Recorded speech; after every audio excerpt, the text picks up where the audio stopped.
사실 이제 특정도 안 돼 있고 공익성이 충분히 있어 보이지도 않고 비방의 목적만 있어 보이기 때문에 그 부분에 대해서 안녕하세요. 저는 현재 배달 라이더로 활동 중이며 유튜브도 도전하고 있는 30대 청년입니다. 네, 지금 한 달 전쯤에 힘든 일을 겪으셨는데 어떻게 지내셨는지 궁금합니다. 사건 직후에는 상당한 스트레스를 받았습니다. 부당한 행동에 대해서 사과와 그리고 인정을 바랬지만 이해할 수 없는 대처를 보였고 SNS를 통해서 허위사실 유포, 비난, 조롱글을 쓰는 등 개인적으로 많은 스트레스를 받아왔었습니다. 현재는 다시 일상으로 돌아서기 위해서 극복하려 노력 중입니다. 한 달 정도 지난 지금 시점에서 고소장 접수가 들어왔는데 이때 심정은 어떠셨을까요? 고소 관련한 사실은 사실 예견하고 있었고 그렇게 좀 해가지고 제가 조사도 뭐다 해보니까 고소가 들어왔을 당시 화가 난다기보다 드디어 제 억울함을 풀 수 있는 계기가 되겠다 생각해서 기뻤습니다. 그 당시에 그쪽에서 이제 저희가 막 법정 대응하겠다가 사장님이 그런 식으로 나오셨잖아요. 그럼 그때부터 이미 준비를 하고 계셨던 걸까요? 계속 법적 절차를 밟겠다라고 먼저 이야기를 계속 하셨어서 저도 어느 정도 준비는 했던 것 같습니다. 그러면 저희 이제 온간을 좀 선택해 주시게 됐는데 어떤 뭐 계기가 좀 있었을까요? 그러니까 그 고소를 준비해 나가는 과정에서 유튜브 채널을 통해서 처음 알게 되었는데요. 그 인생 변호사 채널을 통해서 많은 도움을 얻었고 이 과정을 어떻게 극복해 나갈지 대처를 해 나갈지 도움을 얻고자 이렇게 찾아오게 되었습니다. 교수님께서 하고 싶으신 말씀 있다면 좀 전해주시겠어요? 최근에 그 서희초 사건이나 경비원 갑질 사건 등 좀 사회적 공분이 일어나는 갑질 사건들이 좀 많이 일어나고 있는데요. 부당한 대우에 대해서 목소리를 낼 수 있는 사회적 분위기가 좀 형성이 되는데 제 사건이 조금은 도움이 됐으면 합니다. 안녕하십니까 여러분. 여러분의 인생을 지켜드리는 인생 변호사, 검사 출신 변호사 배한주 변호사. 김한솔 변호사입니다. 네, 오늘은 그 지난 9월에 오베드림에서 이제 이슈가 됐었던 라이더분과 그다음에 이제 가게 업주분의 어떤 갈등 문제가 결국에는 고소로 이어졌거든요. 그 업주분이 라이더분을 모욕, 명예훼손, 업무방해 혐의로 이제 고소를 했습니다. 그래서 오늘 그 고소장에 대해서 좀 분석 내지는 향후의 변론 계획에 대해서 한번 얘기해보는 시간을 가져보려고 합니다. 그 설 변호사님께서 사건의 경우 한번 좀 얘기해 주시죠. 네, 이제 배달업을 하시는 우리 라이더님께서 콜을 받고 그 사장님네 가게에 가서 이제 갔는데 이제 가게 문 앞에 이르러서 오토바이를 주차를 합니다. 세워두고 이제 내리고 가게 안으로 들어가려고 하는데 쿵 소리가 나서 돌아보니까 오토바이가 가게 방향 쪽으로 넘어져 있는 거예요. 넘어져 있고 이제 보면은 배달통이 있지 않습니까?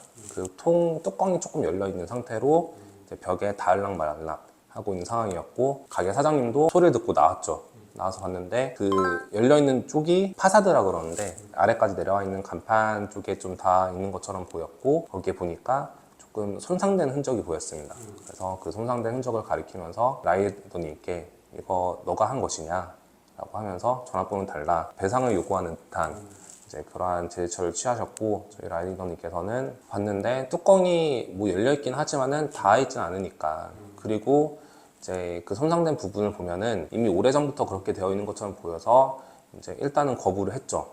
사장님께서 계속 뭐 업무방해다라고 얘기를 하면서 경찰 신고까지 이르렀고 그래서 경찰까지 와가지고 뭐 상황이 정리되긴 했는데 그거에 대해서 이 사건이 있고 난 이후에 이제 로드뷰 그리고 라이더님의 블랙박스 이런 거를 확인을 해보니까 이미 도착하기 전부터 손상이 되어 있다는 것이 보여요. 사장님이라면은 그 가게가 그렇게 큰 건 아니었거든요. 입구 쪽이었기 때문에 얼마든지 사장님도 그 손상된 부분을 미리 알고 있었을 것이다 라고 짐작이 되어서 이제 전국에 계신 라이더님들께서 이제 유사한 피해를 당하지 않으셨으면 하는 마음에 보배드림과 유튜브 영상을 제작을 해서 게시를 했는데 그것이 문제가 된 것이죠. 지금 보면 당시에 그냥 블랙박스랑 CCTV 영상 뭐 상호 합의했으면 아무 문제도 아닌 건데 이렇게까지 이렇게 큰 사건화가 될 건가 하는 그런 아쉬움은 좀 있습니다. 사건화가 된 것 자체가 모르겠어요. 저희 입장에서는 사장님이라면은 손상된 걸 미리 알고 있었다는 전제 하에 상황적으로는 이제 압박을 하면은 자신의 잘못을 시인할 것이라고 뭐 생각을 했는지는 잘 모르겠습니다. 다음에 나가면 뭐 혹시나 또 진실이 나올 수 있다라고 생각할 수도 있었겠죠. 그러면 일단은 그 글을 올린 동기 자체가 사실은 이 사건을 풀어나가는 데 핵심이잖아요. 그럼 직접 한번 얘기를 한번 들어보면 좋을 것 같은데 그 올린 의도 자체는 어떠세요?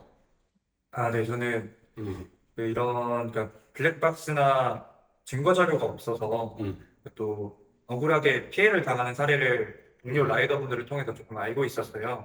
제가 사실 그런 일을 겪을 거라 생각을 하질 못했고, 그러니까 막상 이렇게 억울한 일을 당해보니 저 진짜 분통이 터진다라는 말이 나오더라고요. 그래서 발생하지 않았으면 좋겠다라는 마음에 제작을 했습니다. 예, 그렇게 이제 고소장에 대해서 이제 법리적으로 저희가 좀 이제 분석도 해보고 향후에 어떤 식으로 변론을 할지 한번 얘기를 해보겠습니다. 이 고소장을 보면 처음에 이제 모두 사실이라 그래가지고 이 사건이 어떻게 발생하게 됐고 이런 내용이 나오고요. 그 다음에 이제 범죄 사실이라고 하는 모욕, 명예훼손, 업무방해 이 세 가지의 범죄 사실, 피의 사실에 대해서 이제 설시하고 있는 형태로 구성이 되어 있습니다. 일단 저희는 그 검사 재직 시절에 뭐 설 변호사님도 마찬가지지만 대부분 이제 고소 사건을 처리하니까 고소장을 뭐 수없이 많이 보잖아요. 네. 그러면 그 고소장에서 느껴지는 인상 그리고 이 고소의 의도를 읽을 수가 있는데 설 변호사님도 얘기를 하시겠지만 일단 제가 봤을 때는 제일 느껴지는 게 일단 모두 사실 부분에 이런 내용이 있어요. 그 업주 입장에서는 내가 이제 그 라이더의 오토바이 때문에 파사드가 손괴됐다고 오인할 가능성이 있었다라는 표현으로 좀 순화가 돼 있거든요. 사실 이 사건에서 쟁점은 라이더의 오토바이 때문에 그 파사드가 손괴됐는지 아니면 그 전부터 손괴돼 있었는지가 쟁점인데 그 쟁점을 좀 우회해서 오인의 가능성이 있었다라고 표현을 했거든요. 이건 뭐냐면 사실 무고의 가능성을 좀 없애겠다는 거예요. 당시에 그렇게 오해를 했기 때문에 무고할 고의가 없었다. 이건 향후에 저희 쪽에서 이제 무고로 고소하는 걸 방지하기 위한 어떤 뭐 의도적인 전략이거든요. 뭐 이런 걸 봤을 때 상당히 조금 조심하는 그런 고소장이라고 일단은 봤습니다. 설 변호사님 어떠셨어요? 그렇게 조심을 하는 고소장을 썼다는 것 자체가 무리한 고소라는 거를 어느 정도 인식을 하고 있는 것이라고 보이거든요. 무리한 고소이기 때문에 무고의 소지도 있는 것이고, 그리고 이 사건 고소장을 보면은 죄명이 3개예요. 모욕, 정통망법에 의한 명예훼손, 그리고 업무방해 이렇게 있는데, 일단 명예훼손을 보면 뭐 어떤 표현을 문제 삼고 있죠? 명예훼손을 보면은 이 사람 선량한 사람 하나 잡아 전체 보수각 잡기로 했구나 라는 내용이 기재가 되어 있어요. 근데 명예훼손이라는 것은 이제 형법을 공부해 보신 분들이면 알겠지만은 사실관계가 문제가 되는 것으로 이제 사실이나 허위 사실을 적시해서 이제 사람의 그 명예를 훼손한 경우에 성립하는 범죄이고, 사실의 영역에 들어가 있어야 되는데 고소장에 적시되어 있는 부분은 사실의 영역이 아니라 일단 의견, 이제 추상적인 의견 개진에 불과하기 때문에 이거를 이제 명예훼손의 영역으로 가지고 볼 수는 없거든요. 이제 업무방해 부분도 업무방해죄가 성립을 하기 위해서는 이제 위계, 위력 또는 허위사실 유포에 의한 그러한 행위를 하고 업무가 방해될 위험이 있어야지 성립을 하는 범죄인데, 이제 이 사건 고소장 같은 경우에는 허위사실 유포에 의한 업무방해라고 적시가 되어 있어요. 그런데 그 허위사실이 무엇인지가 또 적시가 안 되어 있습니다. 특정이 안 되어 있습니다. 이런 고소장은 사실 뭐 많이 보지는 못했는데 이렇게 돼 있어. 뭐 허위 사실이 포함된 게시물을 다수 게재함으로써 업무를 방해했다는데 조금 드문 그런 고소장이죠.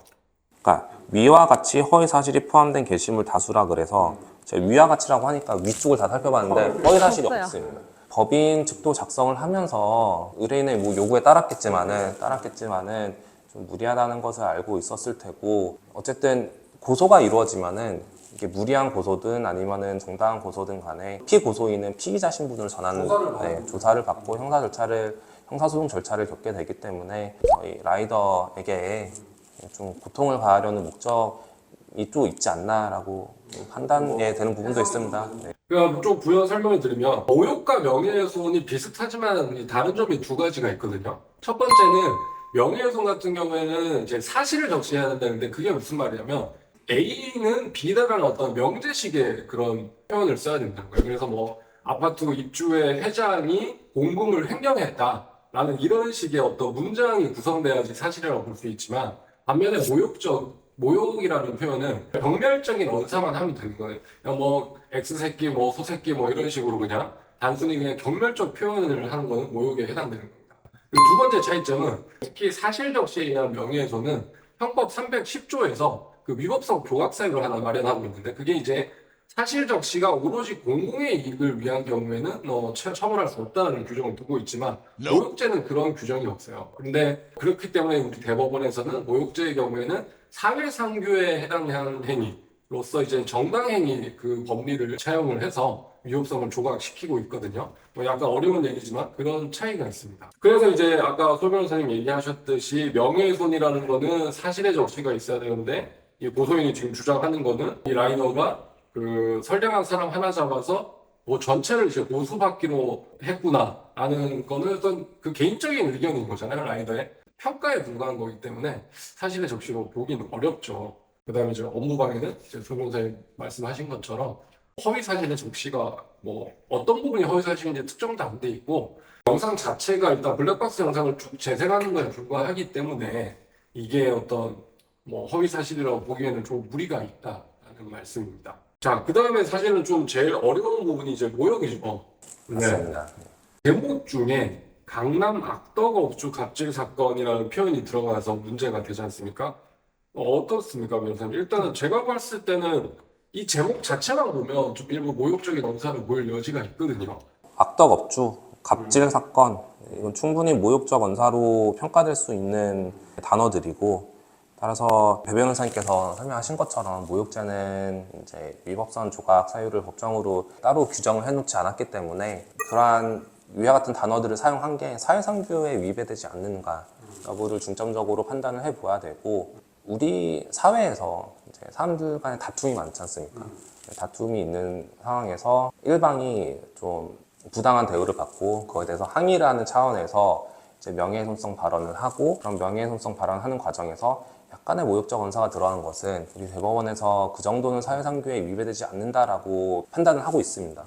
뭐 대법에서 무죄 나고 보면 뭐 그 채권자가 채무자 그러니까 돈 받아야 될 사람한테 돈 내놔라고 하면서 이제 좀 경멸적인 표현을 써도 뭐 그 정도는 돈 받을 상황에서는 할 수 있다라고 판단하는 것도 있죠. 그래서 이게 지금 고소장에는 모욕과 명예훼손이 지금 별도의 죄로 고소가 이루어졌지만은 이거를 분리해서 판단할 건 아니고 전체적으로 보았을 때는 이제 명예훼손성 발언을 하면서 모욕적 발언도 이루어진 거고, 이게 이제 뭐 소새끼 막 이 정도의 언사는 아니지 않습니까? 그렇기 때문에 사회상규에 충분히 위배되지 않는다고 될 것으로 보입니다. 일단 그 영상의 제목 자체는 이런 뭐 모욕적인 표현이 있지만 그 영상의 내용과 이제 같이 평가를 해봐야 된다는 거죠. 그래서 대법원의 어떤 무죄가 나오는 판례들을 분석해보면 표현 자체만 문제 삼는 것이 아니라 그 표현이 나오게 된 전후 맥락을 같이 따져보는 거거든요. 그래서 뭐 예를 들어서 그런 모욕적 평가를 했지만 전체적인 대화가 상대방의 어떤 주장을 반박하거나 당시의 상황을 설명하는 과정 속에서 이런 표현이 썼다라고 하면 사회상규로 이제 무죄가 선고되는 사례가 있기 때문에 유튜브 영상을 올리게 된 목적 자체에도 같이 평가를 해야 된다라는 식으로 변론을 해보려고 합니다. 그럼 향후에는 어떻게 저희가 진행을 한번 해볼까요? 일단 고소장이 접수됐으니까 경찰에서 조만간 조사를 받으러 사장님 진술 청취를 했을 거고 그 이후에는 한 2주 내로 피의자 진술을 청취하기 위해서 소환을 하기 때문에 가선 저희가 대신 답변할 수가 없거든요. 그래서 저희가 조사 연습을 진행하면서 일단 어떠한 질문들이 오갈 것인지 한번 예상을 해보고 그에 대해서 사실대로 진술하지만은 사실대로 진술을 좀 어떻게 유리하게 진술할 것인지에 대해서 연습을 한번 진행해 볼 것입니다. 끝나면 이제 뭐 수사관과 조율을 해서 이제 법리 의견서를 제출하겠다라고 얘기를 한 다음에 의견서를 제출하게 되죠. 그리고 또 어떻게 뭐 고소 같은 것도 한번 생각해 보셨습니까? 네. 이게 보니까 지금 사장님께서 인스타그램에 글 3개 정도를 게시하셨더라고요. 그래서 제가 쭉 읽어보았는데 사실의 영역에서 사실과 다른 부분을 이제 마치 라이더께서 이제 했다라고 말한 부분이 있어요. 허위 사실을 기재한 게 있고, 그 내용을 보면은 좀 공익성이 충분히 있어 보이지도 않고 비방의 목적만 있어 보이기 때문에 그 부분에 대해서 명예훼손이 충분히 성립한다고 보이기 때문에 그거에 대해서 좀 검토를 하고 있습니다. 그 시기에 대해서는 좀 더 이제 고민을 해봐야 될 것 같습니다.